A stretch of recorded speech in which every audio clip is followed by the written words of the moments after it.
সবাইকে জয় যিশু। আমাদের মহান প্রেমময় পিতা প্রভু যিশু খ্রিস্টের নামে আমি আজকে সবাইকে স্বাগত জানাই।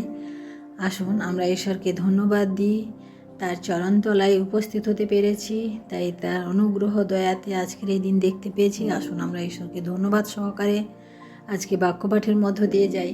আমি আজকে বাক্যপাঠ করব বিশেষ এক বিষয়ে, অর্থাৎ আমরা জানি প্রত্যেকে যে বড়দিন আমাদের সম্মুখে উপস্থিত, অর্থাৎ 2024-এর এক এক করে 11টি মাস চলে গেল।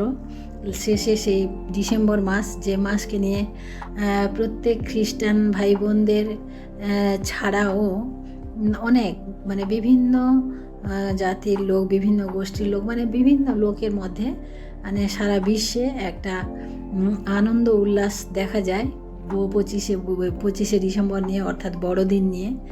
সেই জন্য অনেক জায়গায় এই বড়দিন ডিসেম্বর মাসের শুরু থেকেই অনুষ্ঠান ও আনন্দ উৎসব শুরু হয়ে যায়। আলোর ঝলমল, তারপরে সাজানো, লাইট দিয়ে সাজানো, অনেক কিছুভাবে আমরা সাজো একটা রব দেখতে পাই। তাই আসুন সেই বড়দিন সম্পর্কে আমরা বাইবেলে 5টি ঘটনাকে দেখতে পাই, বড়দিন সম্বন্ধে, অর্থাৎ প্রভু যিশুর জন্মকে নিয়ে আমরা 5টি ছোট্ট ছোট ঘটনা আমরা আজকে বাইবেল থেকে দেখব।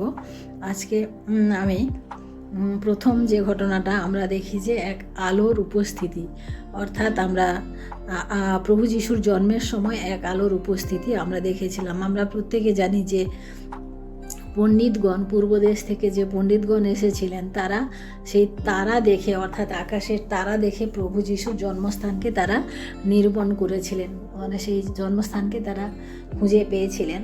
কিন্তু তারা শুনেছিলেন যে এক রাজার জন্ম হয়েছে, সেই জন্য তারা প্রথমে রাজার বাড়িতে গেছিলেন, অর্থাৎ সেই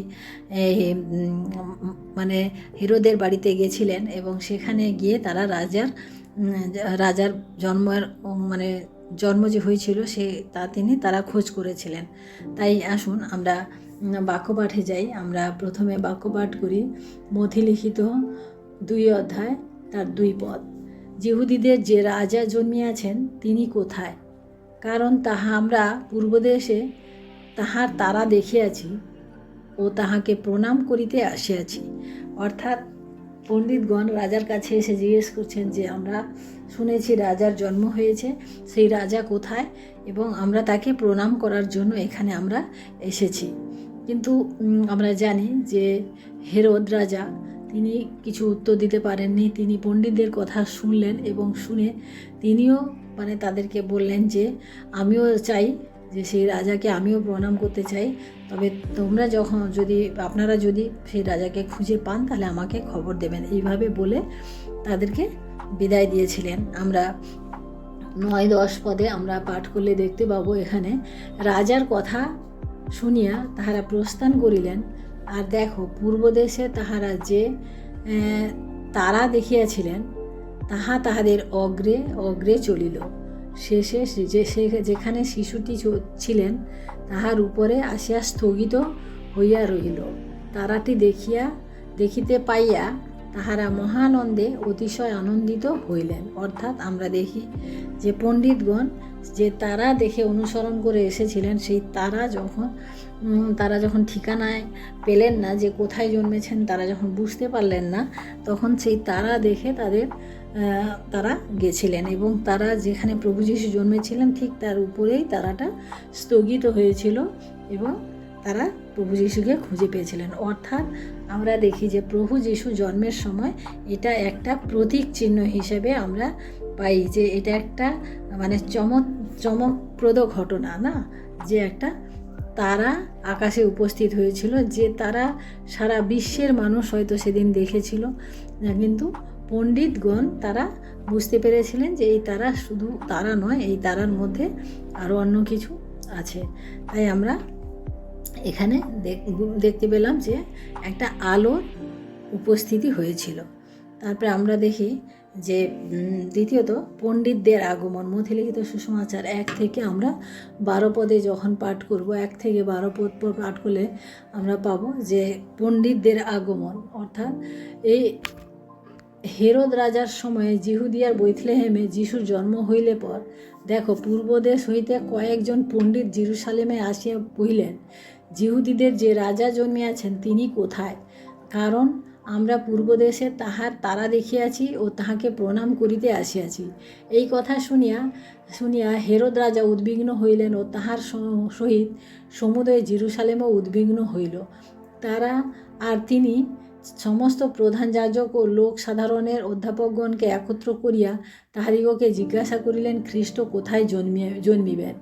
তাহারা তাহাকে বলিলেন, জিহুদিয়ার বৈথলেহেমে, যেখানে কেননা ভাববাদী দ্বারা নিরূপিত এইরূপ লিখিত হইয়াছে। আর তুমি হে জিহুদা দেশের বৈথলেহেম, তুমি জিহুদার অধ্যক্ষদের মধ্যে কোনো মতে ক্ষুদ্রতম নও, কারণ তোমা হইতে সেই অধ্যক্ষ উৎপন্ন হইবেন, যিনি আমার প্রজা ইসরায়েলকে পালন করিবেন। তখন হেরোদ সেই পণ্ডিতগণকে গোপনে ডাকিয়া ওই তারা কোন সময়ে তারা দেখা গিয়াছিল তাহা তাহাদের নিকটে বিশেষ করিয়া জানিয়া লইলেন। পরে তিনি তাহাদিগকে বৈথলেহেমে পাঠাইয়া দিয়া কহিলেন, তোমরা গিয়া বিশেষ করিয়া সেই শিশুর অন্বেষণ করো, দেখা পাইলে আমাকে সংবাদ দিও, যেন আমিও গিয়া তাহাকে প্রণাম করি। রাজার কথা শুনিয়া তাহারা প্রস্থান করিলেন। আর দেখো পূর্বদেশে তাহারা যে তারা দেখিয়াছিলেন তাহাদের অগ্রে অগ্রে চলিল। শেষে যেখানে শিশুটি ছিলেন তাহার উপরে আসিয়া স্থগিত হইল। তারাটি দেখিতে পাইয়া তাহারা মহানন্দে অতিশয় আনন্দিত হইলেন। পরে তাহারা গৃহমধ্যে আসিয়া শিশুটিকে তাহার মাতার সহিত মরিয়মের সহিত দেখিতে পাইলেন ও ভূমিষ্ঠ হইয়া তাহাকে প্রণাম করিলেন এবং আপনাদের ধনকোষ খুলিয়া তাহাকে স্বর্ণ, কুন্দুরু ও গন্ধরস উপহার দিলেন। পরে তাহারা যেন হেরোদের নিকটে ফিরিয়া না যান, স্বপ্নে সে এই আদেশ পাইয়া অন্য পথ দিয়া আপনাদের দেশে চলিয়া গেলেন। অর্থাৎ পণ্ডিতদের আগমন। আমরা দেখি যে প্রভু যীশু যখন জন্ম নিলেন তখন পূর্ব দেশ হইতে কিছু পণ্ডিতজন এসেছিলেন যে প্রভু যীশুকে প্রণাম করার জন্য, কারণ তারা ঈশ্বরের কাছ থেকে তাদের মধ্যে ভাববাণী হয়েছিল, তাই তারা প্রণাম করার জন্য এসেছিলেন। এবং তারা শুধু হাতে আসেননি, স্বর্ণ, কুন্দুরু, গন্ধরস অর্থাৎ সেই সময়ের সবথেকে মূল্যবান জিনিস দিয়ে তারা প্রভু যীশুকে প্রণাম করে গিয়েছিলেন। কিন্তু হেরোদ রাজা মাঝে চালাকি করেছিল যে কোথায় সেই শিশুটি, আমাকেও বলবে তাহলে আমিও প্রণাম করব। কিন্তু এখানেও আমরা দেখি যে স্বপ্নে আদেশ পাইয়া তারা অন্য পথ দিয়ে নিজেদের দেশে গেল, অর্থাৎ সেই পণ্ডিতগণ অন্য পথ দিয়ে চলে গেলেন। তৃতীয়ত আমরা দেখি গরুর গোশালায় প্রভু যীশুর জন্মের ঘটনা। এটাও আমরা দেখি লূক লিখিত সুসমাচার তার 2 অধ্যায় 7 পদে। এখানে ঈশ্বরের বাক্য বলে, আর তিনি আপনার প্রথমজাত পুত্র প্রসব করিলেন এবং তাহাকে কাপড়ে জড়াইয়া যাবপাত্রে শোয়াইয়া রাখিলেন, কারণ পান্থশালায় তাহাদের জন্য স্থান ছিল না। অর্থাৎ প্রভু যীশু যখন জন্ম নিলেন তখন আমরা দেখি যে একটা গোশালাকে তিনি বেছে নিয়েছিলেন, গোয়াল ঘরকে তিনি বেছে নিয়েছিলেন। কারণ তিনি যে দীনতা, নম্রতা বা এই ধরনের একটা আমরা এখানে দেখতে পাই যে একটা বিশেষ ঘটনা না, একজন রাজা কখনো গোয়াল ঘরে জন্মাতে পারে না, কিন্তু প্রভু যীশু যে নম্র দীনতার প্রতীক তা আমরা তার জন্মের কাহিনী থেকে আমরা বুঝতে পারি। তাই আমরা এখানে দেখি যে কিন্তু এখানে একটা ঘটনা আমরা দেখি যে গরুর গোশালায় কারুর জন্ম হয়েছিল। আমরা যদি পুরো ইতিহাস ঘেটেও আজকে দেখি যে এইরকম কোনো ঘটনা নাই যে কোনো গোশালায় কেউ জন্মেছিল, কারণ গোশালাকে কেউ করে না, এমনি রাস্তাঘাটে পাশে জন্মায়, কিন্তু গোশালায় নয়। কিন্তু প্রভু যীশু এখানে গোশালায় জন্মেছিলেন। আমরা 4 নম্বরে দেখি যে দুঃখ ও দীনতা। এখানে আমরা লূক লিখিত সুসমাচার 2 অধ্যায় 4 এবং 5 পদ পাঠ করলে দেখি যে ওই অঞ্চলে মেষপালকেরা মাঠে অবস্থিতি করিতেছিল এবং রাত্রিকালে আপনারা চৌকি দিয়েছিল। এখানে আমরা দেখি যে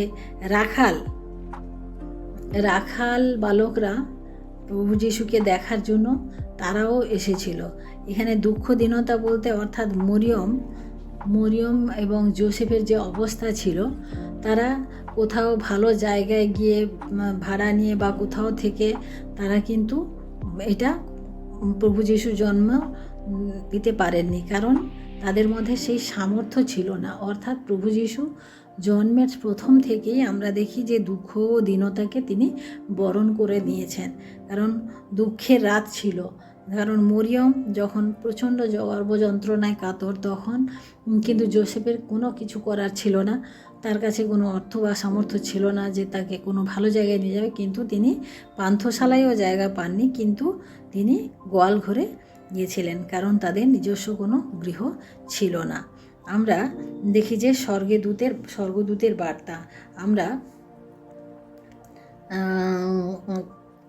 লূক লিখিত সুসমাচার তার 2 অধ্যায় আমরা যখন 8 থেকে পাঠ করব, আমি পাঠ করি।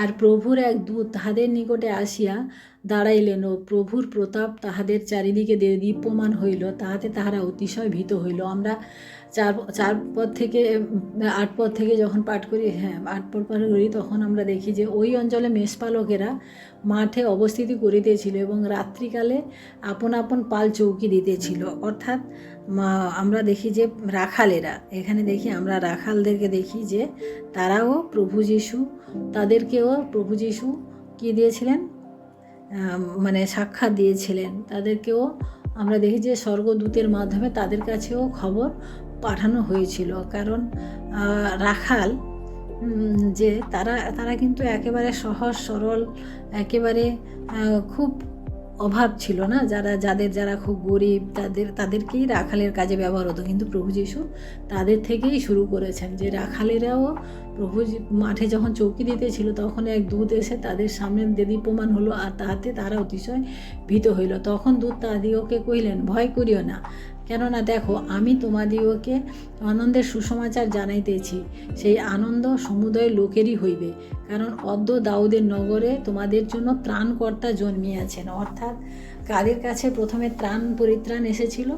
রাখালদের কাছে, কারণ তাদের পরিত্রাণের প্রয়োজন ছিল।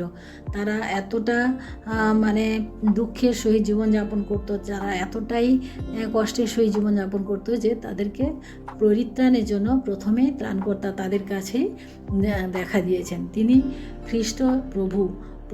আর তোমাদের জন্য এই চিহ্ন, তোমরা দেখিতে পাইবে শিশুটি কাপড়ে জড়ানো যাবপাত্রে শয়ানো রয়েছে।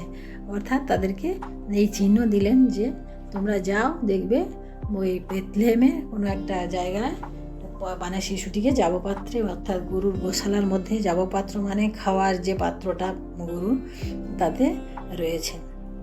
আমরা দেখি যে স্বর্গদূত সেই বার্তা রাখালদেরকে দিলেন। আমরা এভাবে দেখি যে প্রভু যিশু জন্মানোর সময় আমরা 5টি ঘটনাকে দেখলাম। কি দেখলাম? যে একটা আলোর উপস্থিতি দেখেছি, পণ্ডিতদের আগমন দেখেছি, গরুর গোশালায় জন্মাতে দেখেছি, এবং দিন ও দুঃখ ও দীনতাকে দেখেছি যোসেফ এবং মরিয়মের মধ্যে, এবং স্বর্গদূতের বার্তা রাখালের কাছে পৌঁছাতে দেখেছি। এই সমস্ত ঘটনা নিয়ে আমাদের প্রভু যিশুর জন্ম হয়।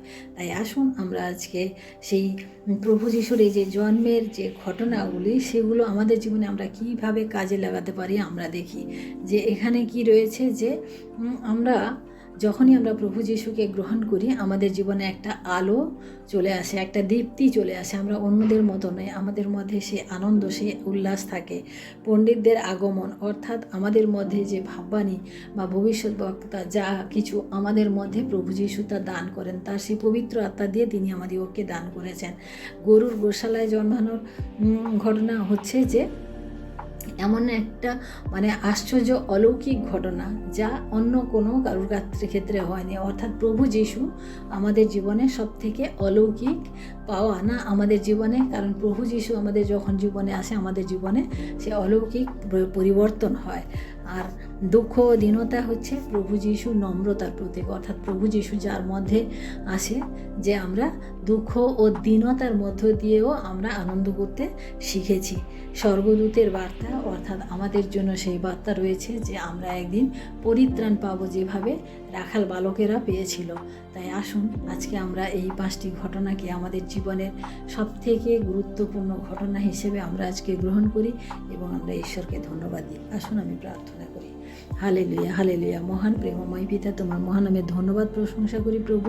আজকের এই সুন্দর দিনে প্রভু আরেকটি বার তোমার সুন্দর জন্মদিনের বার্তা আমরা জানতে পারলাম, শুনতে পারলাম, তাই তোমায় ধন্যবাদ করি প্রভু। তুমি মহান এবং সর্বশক্তিমান। তোমার কাছে বিনতি প্রার্থনা করি প্রভু, তুমি আমাদের জীবনে প্রভু তোমার অনুগ্রহ, দয়া, তোমার নম্রতা, তোমার ভালোবাসা, তোমার প্রেম, তোমার আলো আমাদের জীবনে দাও প্রভু। কারণ আমরা চাই প্রত্যেকে যাতে তোমারই মতো হয়ে প্রভু জীবনযাপন করি এই জগতে প্রভু। আমাদের মধ্যে অর্থের দাম অহংকার নয়, কিন্তু আমাদের মধ্যে যেন তোমার বাক্যের অহংকার থাকে, তোমার বাক্যের জন্য যেন আমরা ক্ষুধিত এবং তৃষিত হই প্রভু। তাই তোমায় ধন্যবাদ করি প্রভু। তোমার আশীর্বাদ আমাদের প্রত্যেকের সঙ্গে থাকুক। প্রত্যেকের জীবনে তুমি আরও অনেক আশীর্বাদ করো, যাতে প্রত্যেকে এই বড়দিনের মাসটিকে আনন্দে উপভোগ করে এবং প্রত্যেক পরিবারে প্রভু তুমি শান্তি, আনন্দ, তোমার সেই ভালোবাসা, তোমার সেই প্রেমকে পরিপূর্ণ রাখো। ধন্যবাদ ও মহিমা, গৌরব, প্রশংসা তোমাকে দিয়ে এই বিনতি প্রার্থনা চাই আমাদের মুক্তিদাতা ত্রাণকর্তা প্রভু যীশু খ্রিস্ট তোমারই নামে, আমেন। সবাইকে জয় যীশু। সবাই ভালো থাকবেন, সুস্থ থাকবেন। আজকের দিনটি সবার শুভ হোক। জয় যীশু।